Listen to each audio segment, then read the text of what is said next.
Hello दोस्तों, कैसे हो आप सब। मैं हूं उमा धाकड़ और आज हम पढ़ने वाले हैं राजस्थान के त्योहार। याद रहे, आरपीएससी में जितने भी कॉम्पिटिटिव एग्जाम होते हैं उनमें जो जीके से जितने भी रिलेटेड टॉपिक हैं उनको अपन कवर करने वाले हैं रिवीजन के मोड पे। ठीक है, तो आज हम टॉपिक लेंगे राजस्थान के त्योहार। मैं बहुत ही छोटी छोटी क्लासें लूंगी आपकी। कहने का मतलब है कि मात्र 5 या 6 मिनट की क्लास होगी। उसमें पहले तो आपके राजस्थान के त्योहार कवर करूंगी, एक एक महीने के त्योहार लूंगी ताकि उससे ज्यादा बर्डन भी नहीं रहे और बोर भी नहीं हो कोई। ठीक है, और अपन मजे मजे में क्लास लेंगे। जीके में आपको मेन चीज ये करनी है कि एक तो क्रम से पढ़ना है चीजों को, दूसरा चीजों को सीक्वेंस में याद करना है, जोड़ के पढ़ना है, किसी से भी कनेक्ट करना है चीजों को, है ना। तो आपको लंबे टाइम तक चीजें याद रहती है। अपन शुरू करते हैं राजस्थान के त्योहार। आपने एक राजस्थानी कहावत सुनी होगी, तीज त्योहार बावड़ी ले डूबी घनघोर। ठीक है, तीज त्योहार बावड़ी ले डूबी घनघोर। तो अपन भी उसी सीक्वेंस में चलेंगे कि तीज से जो त्योहार शुरू करेंगे और गणगौर को जाके त्योहार स्टॉप कर देंगे, मतलब खत्म कर देंगे। जो मेन मेन त्योहार है जो एग्जाम में आते हैं उन्हीं को मैं पढ़ाऊंगी आपको, और आपको वो ही रिविजन के मोड पे देखना है। ठीक है, जो मेन मेन होते हैं। सबसे पहले महीने हैं चैत्र वैशाख ज्येष्ठ आषाढ़ श्रावण भाद्रपद आश्विन कार्तिक मार्गशीर्ष पौष माघ फाल्गुन। और एक पहले बात सुन लीजिए कि ये सबसे बड़ी गलत फहमी है, मुझे किसी ने बताया, मैं कहीं से सुना है मैंने, कि जब अंग्रेजी महीने में मार्च और अप्रैल चलता है या फिर जब हिंदू महीने का चैत्र चल रहा होता है, चैत्र महीना चल रहा होता है हिंदू में, जब अंग्रेजी का मार्च और अप्रैल मतलब 15 दिन इसके और 15 दिन इसके, ये बिल्कुल भी गलत है कि 15 दिन फिक्स इसके होंगे और 15 दिन फिक्स इसके होंगे। ऐसा कुछ नहीं है। इसके 11-12 दिन भी हो सकते हैं, इसके 18-19-17-18 दिन भी हो सकते हैं। बट मोटा मोटा याद रखना है अपने को कि जब अंग्रेजी महीनों में मार्च और अप्रैल चलता है तब इधर चैत्र चलता है। ठीक है, दिन आगे पीछे हो सकते हैं, ऐसा कहीं नहीं लिखा है कि 15 दिन इसके और 15 दिन इसके। ठीक है, आ जाइए अब। सबसे पहले तीज त्योहार बावड़ी ले डूबी गणगौर। तो तीज श्रावण शुक्ल तृतीया, श्रावण महीने में शुरू होती है ना, वहां से लेंगे अपन। लेकिन उससे पहले हर एक महीने में 2 पक्ष होते हैं। पहले आता है कृष्ण पक्ष, बाद में आता है शुक्ल पक्ष। आपको याद करने में यहाँ पे भी दिक्कत होती है बहुतों को कि पहले कृष्ण पक्ष आएगा या शुक्ल पक्ष आएगा। तो वो उसका आंसर सुनिए आप कि एक आता है कृष्ण पक्ष। कृष्ण पक्ष में अमावस्या, आपको ऐसे याद रखना है, एक है अमावस्या एक है पूर्णिमा, जब महीना पूरा होता है ना। 15 दिन पूरे होते हैं जब अमावस्या और 15 दिन पूरे होते हैं जब पूर्णिमा। तो आप इसको ऐसे याद रखो कि महीना पूरा कब होता है, पूर्णिमा को। इसके नाम में ही पूरा होना आ रहा है ना, पूर्णिमा मतलब पूर्ण हुआ महीना। ठीक है, तो आपको ऐसे याद रखना है कि पूर्णिमा महीने के लास्ट में आएगी। तो कहने का मतलब 15 दिन होते बीच में क्या आएगी, अमावस्या। ठीक है, तो पहले कृष्ण पक्ष आता है, उसके बाद में शुक्ल पक्ष आता है। सबसे पहले अपन मेन मेन त्योहार पढ़ रहे हैं बस। ठीक है, और हर एक वीडियो में मैं एक महीने के त्योहार लूंगी, लेकिन श्रावण महीने में मात्र 4 या 5 त्योहार है, इसलिए मैं आपको इसमें भाद्रपद के अमावस्या तक के त्योहार इसमें इंक्लूड कर रही हूँ। ठीक है, आ जाइए। सबसे पहले आता है श्रावण कृष्ण पंचमी। इस दिन आती है नाग पंचमी। आप इसको ऐसे याद रख सकते हैं कि श्रावण महीने में सब जगह हरियाली तो हो गई है। अपन गांव से बिलोंग करते हैं। जब मम्मी कहती है ना कि छोरा खेते जा रहे हो है लेकिन ध्यान रख दे जीव जनावर खाई नहीं जा, मम्मी के कहने का मतलब वो जीव जनावर कौन होता है, सांप ही तो होता है। जीव जनावर कब आती है, ऐसे याद रखो आपकी हरियाली आई है, श्रावण महीना आता है तो सब जगह बारिश और हरा भरा रहता है, तो उसी में ज्यादा जीव जंतु आएंगे ना।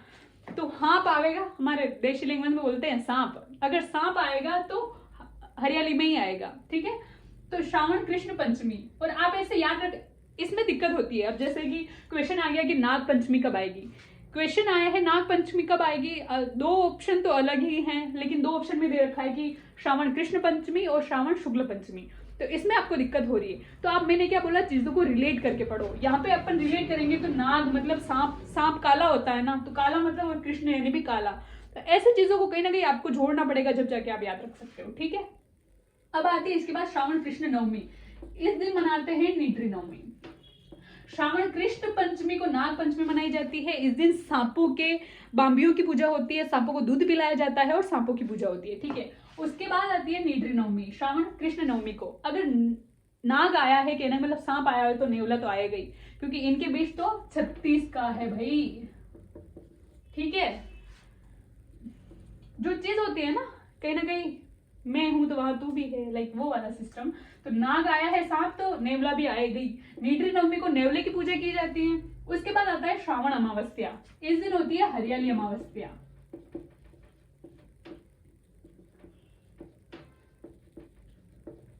ये हो गए महीने के 15 दिन पूरे। ठीक है, हरियाली अमावस्या को मेला लगता है एक तो मंगलियावास अजमेर में। और हाँ, शोधकर्ताओं ने पाया है कि मंगलियावास अजमेर में कम से कम 2 से 2,500 वर्ष पुरानी, जिसका जन्म हो चुका है, इतने दिन हो चुके, उसको 2,500 वर्ष पुरानी खेजड़ी के वृक्ष मिले हैं यहाँ पे। ठीक है, तो मंगलियावास अजमेर में इसका मेला लगता है। इसके बाद हरियाली अमावस्या का मेला लगता है बूढ़ा जोहड़ गंगानगर में। बूढ़ा जोहड़ गंगानगर में हरियाली अमावस्या का मेला लगता है। और याद रखना, जो राजस्थान का जो सिखों का सबसे बड़ा मेला है ना, या फिर सिखों का सबसे बड़ा गुरुद्वारा है, वो बूढ़ा जोहड़ गंगानगर है। ठीक है, इस दिन एक और मेला लगता है, वो उसे याद रखने में आसानी होगी आपको, कि फतेह सागर उदयपुर को हरियाली अमावस्या के दिन ही मेला लगता है। आप इसको ऐसे याद रख सकते हो कि जब फ्रेंड्स वगैरह कम्युनिकेशन करते हैं ना, कि यार आज तो हरियाली देखने को जी करे, मैं तो सिटी पार्क जा रहा हूँ। सिटी पार्क क्यों? हरियाली का मतलब होता है लड़कों के लिए, जैसे कि वहाँ कपल्स देखने को मिलेंगे या लड़कियां देखने को मिलेगी, लाइक। तो वैसे याद रख लो, फतेह सागर पे भी कपल घूमते हैं, मतलब हरियाली घूम रही है, हरियाली अमावस्या का मेला लगता है। ठीक है, उसके बाद आता है कृष्ण शुक्ल पक्ष शुरू होता है, कृष्ण पक्ष खत्म। ये आ गई तीज, आपके श्रावण शुक्ल तृतीया। ठीक है, तीज त्योहार बावड़ी ले डूबी गणगौर, तो ये अपनी तीज आ चुकी है। इसे अपन बोलते हैं छोटी तीज। इस दिन जयपुर में तीज की सवारी निकलती है, और जो औरतें होती है वो लहरिया साड़ी पहनती है या लहरिया पहनती है। ठीक है, और इसी दिन सिंजारे का त्योहार भी मनाया जाता है। ये सिंजारे का त्योहार क्या है, ये खास करके आप सुनो, जैसे कि उत्तरी पूर्वी जो राजस्थान है, उत्तरी और पूर्वी राजस्थान, इधर ही ये सिंजारे का त्योहार मनाया जाता है। बाकी पश्चिमी दक्षिण में राजस्थान में इतना इसका प्रचलन नहीं है। सिंजारे पे क्या होता है कि जो नववधुएं होती है, जो नव विवाहित स्त्रियां होती है, उनके लिए ससुराल पक्ष की ओर से कपड़े, गहने और फल फ्रूट ऐसे कुछ उपहार वगैरह देते हैं। इसी को सिंजारा बोलते हैं। ठीक है, उसके बाद आती है श्रावण की पूर्णिमा। ठीक है, महीना पूर्ण हो गया। ठीक है, इस दिन आती है रक्षाबंधन, जिसको नारियल पूर्णिमा भी बोलते हैं।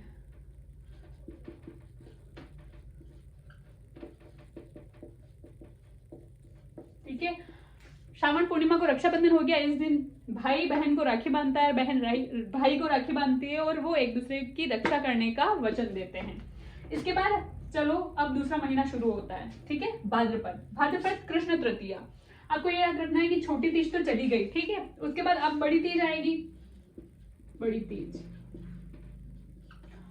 इस बड़ी तीज को आप बूढ़ी तीज भी कहते हो, आप सातुड़ी तीज भी कहते हो, और इसे कजली तीज भी कहा जाता है। ठीक है, अब आपको ऐसे याद रखना है, छोटी तीज और बड़ी तीज में कंफ्यूज नहीं होना है। कजली तीज मतलब काजल यान काला होता है, तो काला मतलब, और इधर ये कृष्ण, तो भाद्रपद कृष्ण तृतीया को बड़ी तीज आती है, और श्रावण शुक्ल तृतीया को छोटी तीज आती है। इसका मेला बड़ी तीज का कहाँ लगता है? बूंदी में लगता है ना। उसके ये जयपुर से रिलेटेड है छोटी तीज, और बड़ी तीज बूंदी से रिलेटेड है। ठीक है, उसके बाद आता है भाद्रपद कृष्ण षष्ठी। इससे पहले याद रखने के लिए आपको याद करना होगा भाद्रपद कृष्ण अष्टमी। ये कॉमन है, सबको पता है कि इस दिन जन्माष्टमी होती है। ठीक है, कृष्ण भगवान काले हैं, तो इसमें भी कंफ्यूज नहीं होना है कि भाद्रपद शुक्ल अष्टमी को लगेगी जन्माष्टमी, उस दिन होगा, या कृष्ण अष्टमी को। भाद्रपद कृष्ण अष्टमी को तो जन्माष्टमी है, और याद रखना भाद्रपद शुक्ल अष्टमी जो इसके बाद आएगी, उस दिन राधा अष्टमी आती है। अब इसको ऐसे याद रखो ना, कृष्ण मतलब काला, कृष्ण काले थे, शुक्ल मतलब ऐसा थोड़ा साफ साफ, तो राधा गोरी थी, तो राधा अष्टमी शुक्ल महीने में आती है, और कृष्ण जन्माष्टमी कृष्ण महीने में, कृष्ण पक्ष में आती है, सॉरी। हाँ, कृष्ण जन्माष्टमी आ गई, तो कृष्ण और बलराम दोनों भाई थे। ठीक है, कृष्ण अगर आ गए हैं तो इसका मतलब बलराम बड़े थे, तो वो पहले आने चाहिए। तो ये रहा हल षष्ठी, जिसको अपन बोलते हैं ना, बलराम जी का जन्म होता है इस दिन को हल षष्ठी भी बोलते हैं अपन, और इसको उब छठ भी कहते हैं देशी लैंग्वेज में।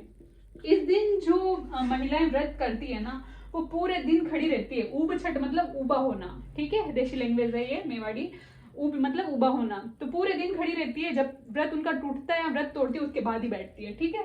उसके बाद ये कृष्ण जन्माष्टमी आ गई। उसके बाद आती है गोगा नवमी, कृष्ण नवमी, गोगा नवमी। गोगा नवमी वही गोगा जो सांप के प्रतीक है, सांप काला होता है तो ये कृष्ण महीने में आएगी, ठीक है।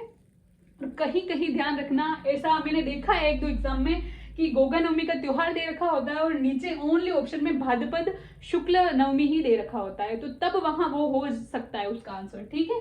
या फिर वो तो वही है कि क्वेश्चन या तो डिलीट होगा या फिर कोई ऑब्जेक्शन, लेकिन वहां वही होगा। अब आप याद रखो, बलराम जी आ गए, जन्माष्टमी मतलब कृष्ण जी आ गए, ठीक है, ये गोगा जी आ गए, तो कृष्ण द्वादशी भाद्रपद, तो ये बच्च बारस होती है। इन चीजों को ऐसे याद करके पढ़ना है आपको कि बलराम जी आ गए, ठीक है, कृष्ण भगवान भी आ गए, तो कृष्ण भगवान के साथ में गायें तो आती है, गायों के बछड़े आते हैं, तो बच्च बारस भी आ गए। उसके बाद है भाद्रपद अमावस्या, यहाँ हो गए आपका ये महीना भी पूरा, ठीक है। भाद्रपद अमावस्या को सती अमावस्या का मेला लगता है, और सती अमावस्या का ये त्योहार होता है। सती अमावस्या का त्योहार या फिर इसका मेला कहाँ लगता है, झुंझुनू में लगता है, ठीक है। जो शेखावाटी एरिया है झुंझुनू, वहां पर रानी सती का मेला लगता है, ठीक है। इसके बाद आता है भाद्रपद शुक्ल द्वितीया। अब यहां से शुक्ल पक्ष शुरू हो रहा है, ठीक है। भाद्रपद शुक्ल पक्ष द्वितीया को त्योहार मनाया जाता है, रामदेव जी के वहां मेला लगता है, त्योहार को छोड़ो आप, सॉरी, रामदेव जी के वहां मेला लगता है। रामदेव जी के वहां मेला लगता है, भाद्रपद शुक्ल द्वितीया से लगता है और वो 11 तक चलता है। 11 अभी आगे आएगी, मैं आपको बताऊंगी, ये जल जून 11 ही है वही, ठीक है, जिस दिन बेवाण वगैरह निकलते हैं भगवान सांवलिया सेठ के, ठीक है, वही है ये। उसके बाद आती है भाद्रपद शुक्ल चतुर्थी, जब आती है गणेश चतुर्थी।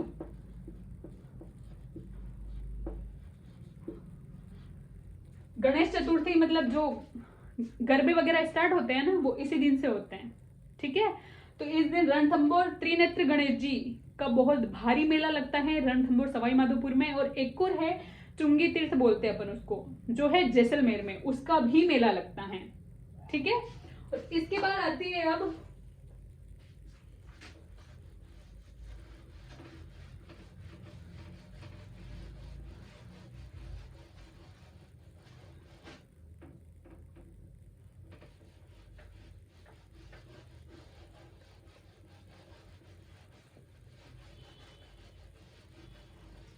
इसके बाद आती है, अपन ने भाद्रपद शुक्ल चतुर्थी तक पढ़ लिया था, गणेश चतुर्थी। अब आता है भाद्रपद शुक्ल पंचमी। इस दिन आता है आपके ऋषि पंचमी, ठीक है, ऋषि पंचमी। इस दिन जो औरतें होती है, खास करके लड़कियों और औरतों के लिए होता है, महिलाएं इस दिन व्रत करती हैं, ठीक है। भाद्रपद शुक्ल पंचमी और ऋषि पंचमी के दिन मेले भी लगते हैं। एक तो होता है इस ऋषि पंचमी के दिन, एक तो होता है कि जैन समाज जो होता है ना, उसका रक्षाबंधन होता है। रक्षाबंधन मतलब राखी का त्योहार, अपने तो गया कब, श्रावण पूर्णिमा को, और इनका जैन समाज का रक्षाबंधन होता है ऋषि पंचमी को। और एक और मेला लगता है ऋषि पंचमी को कामा भरतपुर में, भोजन थाली मेला, ठीक है वो। इसके बाद आती है भाद्रपद शुक्ल अष्टमी, जो कि मैं आपको बता चुकी हूँ अभी पीछे कि कृष्ण अष्टमी को कृष्ण जन्माष्टमी आती है, और शुक्ल मतलब गौरी, राधा गौरी, तो राधाष्टमी आती है। राधा क्यों गोरी मैं क्यों काला, राधाष्टमी आती है, ठीक है। उसके बाद आती है अब भाद्रपद दशमी, शुक्ल दशमी। इस दिन आते हैं तेजा जी का मेला लगता है, तेजा जी आ गए। अब भाद्रपद कृष्ण नवमी को गोगा जी आए थे, मतलब सांप इसी में आ रहे हैं, श्रावण से सांप शुरू हुए थे, अभी भाद्रपद में आ ही रहे हैं, हरियाली है ना। तेजा जी का मेला लगता है, ठीक है। आपको बताया था मैंने कि रामदेव जी का मेला लगता है भाद्रपद शुक्ल द्वितीया से भाद्रपद शुक्ल एकादशी तक। उसके बीच में एक दिन पहले शुक्ल दशमी आ रही है ना, तो तेजा जी का मेला लगेगा। इस दिन खेजड़ली मेला भी लगता है, खेजड़ली गांव में है ना, तो उसका मेला भी लगता है, खेजड़ी का मेला, ठीक है। इसके बाद आती है भाद्रपद शुक्ल एकादशी।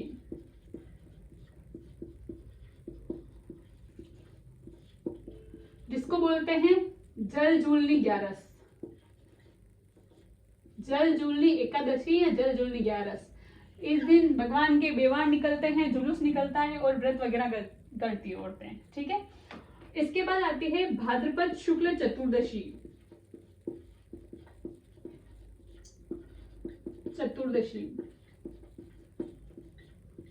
भाद्रपद शुक्ल चतुर्दशी को आती है अनंत चतुर्दशी।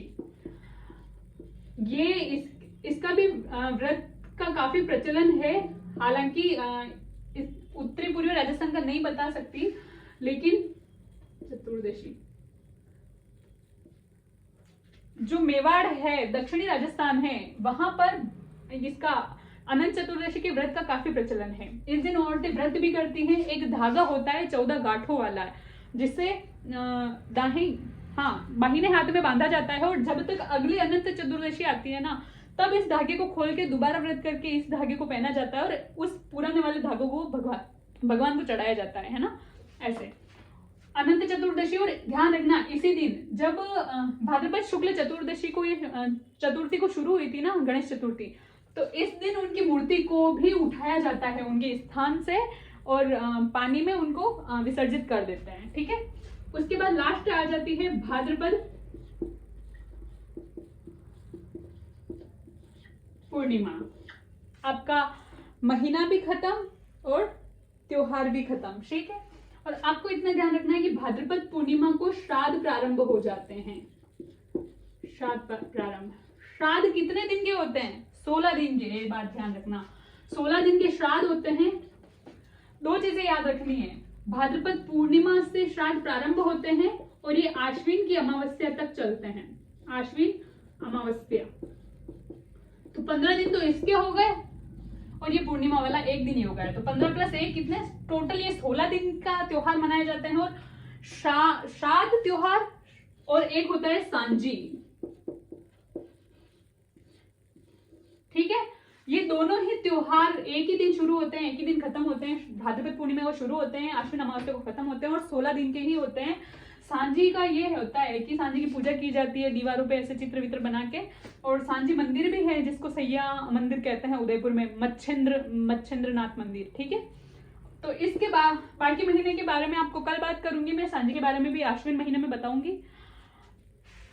धन्यवाद। और आप मेरी क्लासें कैसी लगी आपको, प्लीज लाइक करें, कमेंट करें और मुझे सपोर्ट करें। Thank you.